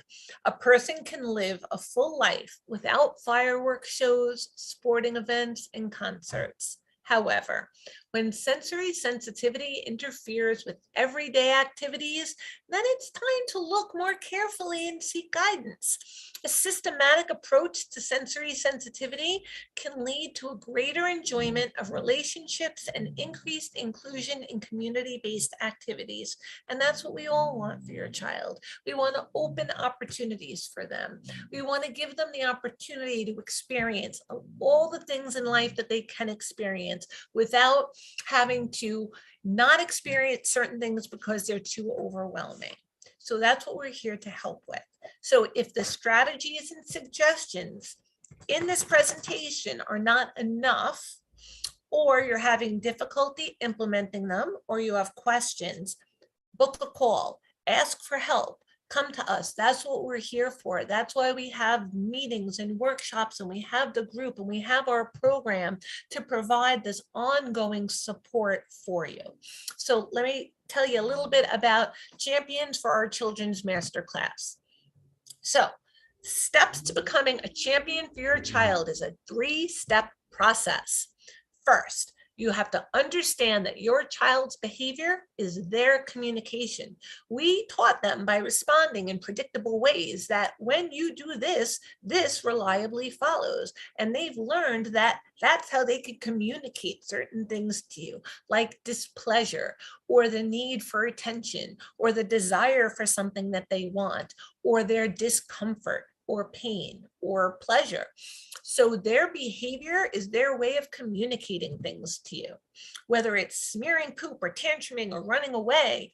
So in our program, we have mindset coaching to get you out of fight or flight when these behaviors happen, so you can step into action on fixing them. To actually fight, flight, or freeze. And a lot of times we freeze. If you don't know what to do, a lot of times your instinct is to not do anything. That's what we're here for. We will help to teach you to have a repertoire, this bag of tricks that you can pull from so that you will know what to do in the moment, and you won't have to flee or freeze or fight. You'll be able to act and know that what you're doing is the right thing to do. 2, we want to learn why our children are using this form of behavior. So as the BCBAs, we will teach you the why your child is doing what they're doing and give you a variety of different strategies on how to fix it. And 3, providing our children an acceptable way to get their needs met so they no longer engage in these inappropriate behaviors, collect data, test out strategies, etc. So these tactile steps are included in the online programs that you will have a lifetime access to as a member of our masterclass group. Rinse and repeat. Apply 1 to 3 for all goals for your children. Okay, so we have to look at each behavior and each thing that we want your child to learn in this way. What is their behavior communicating? Why are they learning? Why are they using this form of behavior to communicate it? And how can we teach them a better way to communicate it that everybody else in the world will also understand and respond predictably to? Just because you respond in a specific way to your child's behavior doesn't mean everybody speaks your child's language. So we have to teach them to be able to communicate with the wider world out there so that they can be more a part of it. So we have a 3-month group coaching program with guaranteed results. What you get for your child with this 3-month program, you get foundational skills for an independent life for your child. What that includes: personalized potty training plan for your child. Your child gains communication and you gain the tools to help them gain communication. Eliminate tantruming and/or other problem behaviors. You learn to interact together as a family, as if your child doesn't have a disability. You can stop elopement from happening. You can get your child to eat new foods. So we have a 3-pillar approach and our results are guaranteed. Our 3 pillars are education, coaching, and community. Our 3-month program and membership option upon graduation. So, education. We have a self-study course that you get access to for life. You can go back at any time you need to and refresh your skills on anything that you need to at any time in the future for life. All about you, getting you into champion mode. We want to teach you the mindset so that you can look at what your child is doing and say, I know what to do for that. I can figure that out. I can take all the tools everybody's been teaching me and I can apply them to this moment and I can figure out what's going on with my child and know what to do and then know if it's working or not. And if it is working, know what to do next. And if it's not knowing, know what to do next. We will teach you how to do that. There was a time I didn't know how to do any of that either. And now I teach lots and lots of people how to do it. We will teach you how to do that too. We just have to teach you that mindset of I can do this. And then we'll give you all the skills so that you really can do this, because you can. I promise you, you can do this. And it's all about your child, getting them into forward momentum and keeping them there. No more regression, no more moving backwards. 2, coaching. So our 2nd pillar, coaching, 3 weekly Zoom live coachings with our coaches, okay? We have Coach Michelle, your one-stop shop for all your needs. She knows what you're going through. You've seen her video. She has been through it. She gets it. She knows. She's lived it. She's walked the walk. She talks the talk. She knows what she's doing, and she is there for you whenever you need her. Mindset coach, your built-in therapist for 3 months. Stella is awesome. She will give you the tools that you need to figure out, like, why do I feel like what I'm doing isn't working? Why do I feel like I'm not sure if I'm being a good parent to my child because I don't have a tool that I was never taught? ABA, behavior, all this stuff that we're here to help you with is not intuitive. It is not something that you're born with. It's not instinctual right away. Otherwise, you wouldn't be here, right? We would never, ever meet. It's not intuitive. We have to teach you those skills. But the fact that it's not intuitive can really frustrate a lot of parents. A lot of moms, a lot of dads feel like, you know what, I should know what to do for my child. And the fact that I don't know what to do for them means I can't do anything for them. Well, let me tell you, Michelle and Stella will help get you into the mindset that says, I can do this and I will do this. And I will be there for my child 100% every day, like Michelle was saying in her video. And you will be able to feel that way too. They will help to get you there. Then you have the Bcba calls. So they will help you get ready to be able to use all the strategies that we will give to you. The BCBAs will give you the tools to help you effectively teach your child. But if you don't have the right mindset to use them, you can sign up for a membership at the gym, but if you actually don't go and work it, you're not going to see any results. It's the same thing. So the BCBAs are like your gym membership. right? But Michelle and Stella, they're the ones that are going to call you up and be like, we're going to the gym today, let's go. So they're like your personal trainers to get you to the gym so that you can use the equipment, us, and our strategies to learn how to help your child. So here's a sample of our BCBAs. There's myself, there's Stacy Warner, and there is Armando Bernal. We're all top notch and they are amazing. So please attend the group coaching meetings and you will see what I am talking about. And you will also get a monthly coaching call with a registered dietitian and speech language pathologist. Greer and Deanna are amazing. As I am sure you are aware, a lot of children on the spectrum have a lot of gastrointestinal problems, food selectivity issues, problems with speech development, communication, language strategies, social pragmatics, etc.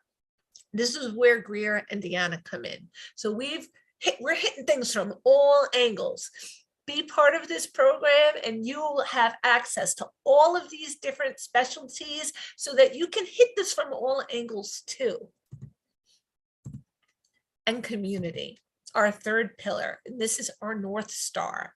We have a private Facebook group just for CFOC students where no question goes unanswered from Michelle or any member of the team. So you can post, you're in a group of other parents in the program and we monitor this 24/7.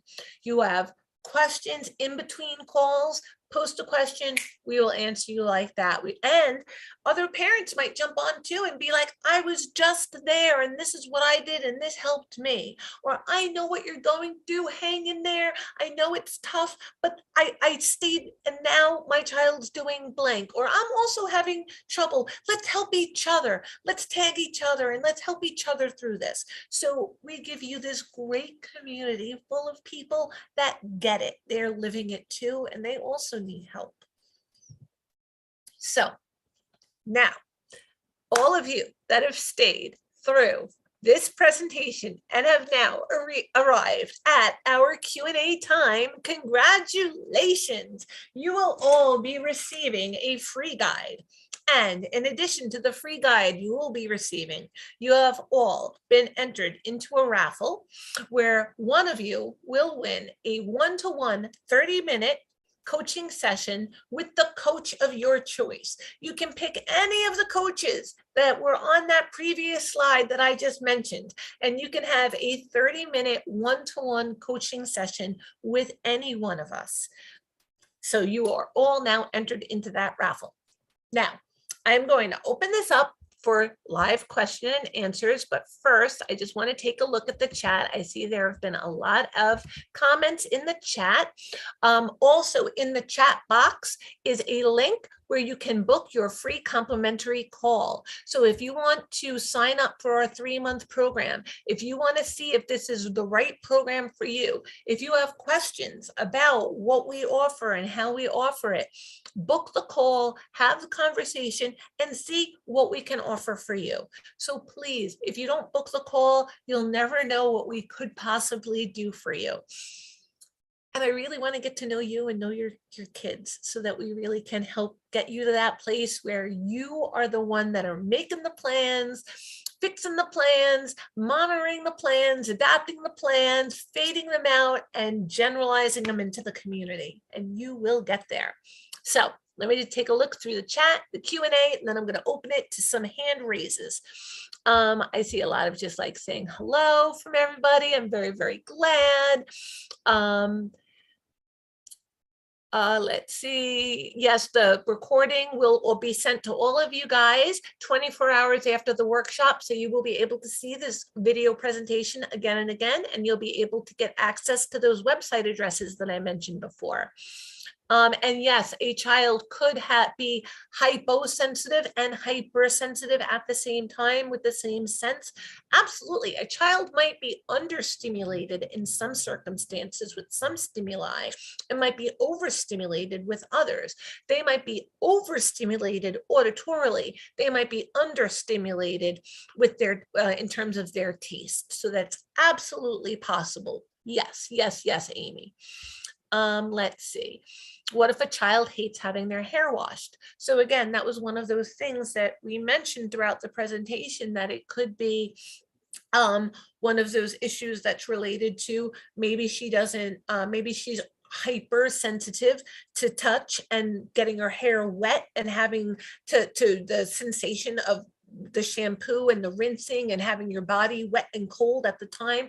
She might be hypersensitive to that, or she might be hyposensitive, where she may not necessarily smell like when your hair gets dirty, or feel when it gets too greasy, or when it's not, when it needs to be washed. So again, if that's an issue that your daughter's having, this is something that could be a contributing factor, or could be the underlying reason for it. Let's see, do hypo-hearing children hum and make noise all the time? They certainly can, because if they're not getting enough auditory stimulation from the world around them, they might make their own noise so that they're hearing something. I mean, imagine what it must be like to be walking around and to hear everything muffled or in almost a silent world. You would want to get some kind of stimulation. So yes, you could be humming all the time in order to get that stimulation. Or you could be hypersensitive to the sound and the background noise, and you could be humming all the time to block that out so that you could focus on the one sound that you can control and block out the sounds that you can't. But it's definitely worth investigating. I feel like my children have both hyper and hypo hearing depending on the noise. Yeah, that's definitely possible, especially for kids on the spectrum. Yes, Jennifer, that is definitely possible. My son LL is sensitive to touch, cutting fingernails and toenails, getting his hair cut. Absolutely. So he is most likely hypersensitive to touch, to that tactile sensation. This is so helpful. I'm so glad. Yes. My son will not wear jeans. Yes, he could be tactile sensitive in terms of clothing. Will he only wear sweatpants or soft pants? Will he wear anything that has a zipper? Sometimes it's the zipper or the metal. Sometimes sweatpants and soft pants have no labels, and sometimes jeans have labels, and denim feels different than sweatpants. But they do have jeans that are lined, and in the winter when it's cold can be a good time to try those out. So you could try lined pants that have like fleece inside. So the inside is soft and yummy, but the outside is denim and looks like pants. Do you have a sample, and how can a sensory diet be recommended in the classroom? So I don't have a sample per se, because that needs to be developed for your child's particular needs. So I would definitely write down those triggers and things that might be comforting to your child. Let's try and figure out, is your child hyper or hyposensitive? For which senses are they hyper or hyposensitive? Then we can put together a sensory diet. Now, this is something that you can advocate for them to use in the classroom. If your child gets OT services, a lot of times you can go to the OT and they can help create and implement a sensory diet for your child throughout the day. You can have that put into a child's IEP, that they need access to this in their supplementary aids and services or their accommodations section. So again, please book a call if you're having difficulty getting a classroom to be open to a sensory diet, because we can definitely help with that kind of advocacy as well. My son wants to put everything in his mouth. It's not safe to give him small toys. He also wants to touch others' hair, clothes. How do I teach him not to do this? So yes, it sounds like, again, he might have some hyposensitivity in terms of either touch, smell, taste. So book your call so we could talk more about developing a sensory diet for your child and to come up with a specific plan. go back and look at some of those strategies on those slides and the strategies at the end of the presentation and try some of those first, okay? So if he's putting everything in his mouth, start by trying some appropriate things he can chew, like the chewy jewelry, because then it's right there. And if he wants to put something in his mouth, it's right there to put right in his mouth. And it's safe. So it's not something that he could, swallow and choke on. So start with the chewy toys and appropriate food and items and things like that that he can chew, and we can start there. Look through the presentation again, utilize some of these strategies, and if they're not enough, book that call so that we can have some one-on-one time and we can talk about some specific plans for your child. I have a student that's chewed through every chew toy that we've bought. I love the bubble wrap. I think our phones are the most expensive and popular fidget toy ever. What if one person's stim triggers another person's sensory sensitivity? That does happen. So we can, again, alternate times of quiet and times of stimming. So we might have quiet time for 10 minutes, and then we might allow stim time for 10 minutes. And during stim time, the child that's sensitive is allowed, if they want to go to their safe space. So I would definitely try to create a safe space in the house where the sensitive child can go when the other child is stimming.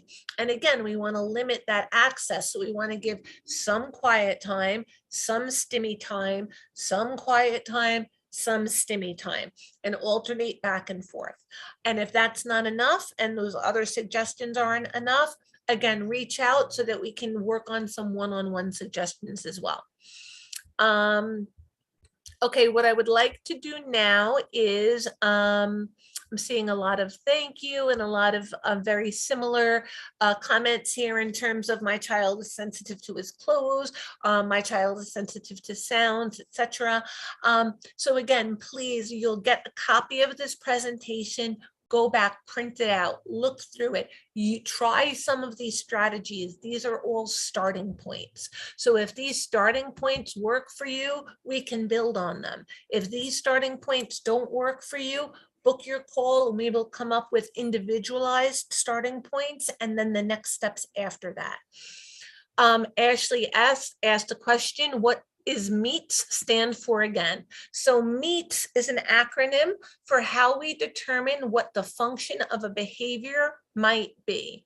So MEETS stands for, the M stands for medical. The first thing we want to look at is my child engaging in this behavior for a medical reason? Is he banging his head because he has an earache or a headache? That might be a medical reason. I can't ABA him out of hitting his head because his head hurts. I can teach him to say, ow. I could teach him to point to a PEX that says I have a headache or I need an aspirin, but the actual banging because he has a headache, that's a medical thing. Once we cure the headache, he won't need to bang, but then we have to build communication skills, right? E stands for escape. So is my child banging his head because I asked him to do something he doesn't want to do? And when he banged his head, I said he didn't have to do it. So he's trying to get out of something that he doesn't want to do. A stands for attention. Is my child banging his head because every time he does, I come over and I go, oh, honey, what's the matter? Don't bang your head. Oh, you're going to hurt yourself. Are you okay? What do you need? So he's gaining access to attention through the head banging. The T stands for tangibles. Is there some tangible toy, item, iPad, phone, thing that he wants that he can't have at this moment? And he's banging his head because he bangs his head and I gave him a few more minutes on the iPhone. Or I tried to take this away and he started banging his head, so I let him have it for a few more minutes. Or he was banging his head, so I gave him something to keep his hands busy. And it just so happens to be his favorite thing. And S stands for self-stimulatory or sensory reasons, automatic reinforcement. So is this child doing this for a self-stimulatory reason? Because it feels good, sounds good, smells good, tastes good, feels good. So that's the MEETS acronym, and that's what it's for. Those are the functions of human behavior. If a child's doing something, he's doing it for one of these reasons. So once we know what the reason is, we know what to do about it. Anonymous attendee, where can I buy protective headgear for my son, 4 years old? Again, look at those resources from the slide where I had given the Autism Speaks and those other website resources. They will have resources there that you can find head protective gear for your child. Amanda Phillips, do you know where I can get a good data tracking sheet so I can determine what the biggest trigger is for my child? You can certainly Google tracking a data sheet, tracking sensory data sheet, or you can just make a sheet with the columns on it that says what happens before or antecedents, what happens afterwards or consequences, or you can put triggers and consequences, or triggers and responses. So how did we respond? So what do I think triggered this behavior? And what did I do immediately after the behavior? And then write down the date and the time that it happened, how long it lasted. So you can make your own sheet, but you could certainly Google for them. And when you sign up for our class, we can email you some, we could post some, like we can get some to you. But it's just important that you write it down consistently so that you can see a pattern emerge over time. So usually I hard stop at 8:30 because it has been 2 hours, and I know this is a very long presentation and that we have a lot of people and we had a lot of information to go for. Oh, what does M stand for again? Medical. So that's medical. Okay, so right now what I'm going to do is for at least the next 10-15 minutes, I'm going to open it up for at least a few live questions. If I have not addressed your question through the chat or the Q&A, if you do have a question, like I said, for the next, I'll take a couple of questions if I possibly can. I usually hard stop after 2 hours, but like I said, I know there was a lot of information in this presentation. So for the next, let's say 10 minutes, if anybody does have a question that they would like me to answer live and in person, I will be happy to do so. Otherwise, I hope that I was able to answer some of the questions that you guys posted in the Q&A and some of the questions and comments that were posted in the chat box. I hope that each and every one of you signs up for a call or books a call or hits that link in our chat box so that you can sign up for our 3-month program with those guaranteed results. And what we mean by guaranteed results, if you need longer than 3 months and you are showing up and you are following the program and you're attending the meetings and you're doing what you're supposed to do and you haven't reached your goals in 3 months, you stay until you do. So that's what we mean by guaranteed results. So please book that call. I want to get to know you guys. I want to get to know your kids' sensory processing, sensory sensitivity, being overwhelmed. And having those sensory sensitivities is something that affects your child and affects your whole family. I've worked with families that their entire world is built around trying to prevent and to monitor and maintain these access to sounds or stimuli that's too much for their child to handle. And you can't control other people's behavior. You can't control a baseball game going on down the block. You can't control a truck backfiring. You can't control fireworks on the 4th of July. But you can control your responses to them. You can learn coping skills to help with them. You can learn how to tolerate those things slowly over time through desensitization, through tinnitus retraining therapy, through our coaching classes. These are the kinds of skills that take time. There's skills for you too. So there's a learning curve for you too. It's great that you guys came to tonight's presentation, that you participated in the workshop, that you're going to look at the presentation again and print out the handouts and refer back to all of these strategies, but it definitely can be difficult in the moment. And that's what we're here for. So sign up for those calls, book those calls. So when you are having those trouble in the moment, utilizing these strategies while you're experiencing your learning curve, we're here for support. Sue, I see you have a question. Oh, hello. Hi, Sue, do you have a question? Oh, I saw we were just about to spin a wheel. I'm so sorry. I didn't mean to interrupt that. Are we spinning a wheel right now, or are we doing the raffle right now? Oh, after Sue. After Sue. Okay. Sue, are you there? I saw that you had raised your hand and then you disappeared from me for a moment. So if you are there, please unmute your mic and I am at your disposal. Sue, are you there? I am here and I am more than happy to answer your question.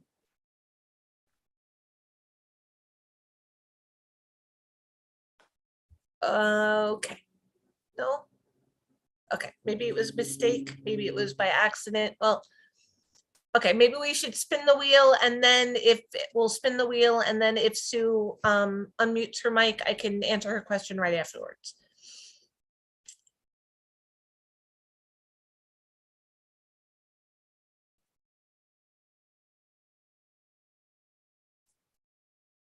All righty, let's spin away.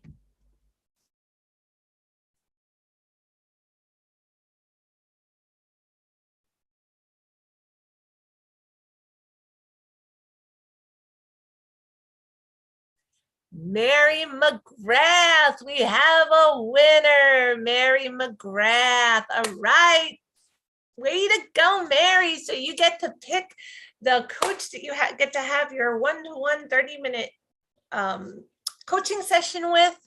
Very, very excited. Yay, congratulations, Mary, and thank you for staying through to the end of the presentation. And thank you, everybody, for your attention tonight. I know this was a long presentation. I know there was a lot of information to go through. I really appreciate your attention. I will be doing another workshop on Wednesday, October 26th. And the following day, we'll be doing a group, one of our group presentations. So I hope you guys book your call by then so that you can come to both. But please join us again on October 26th, where we will be discussing some other specific ABA strategies. And I really hope to see you guys and to speak to you again. Please join us again. Please book your call. I really look forward to getting to know you and your kids. Thank you so, so much for your attention tonight. Have a wonderful evening, and thank you again so much.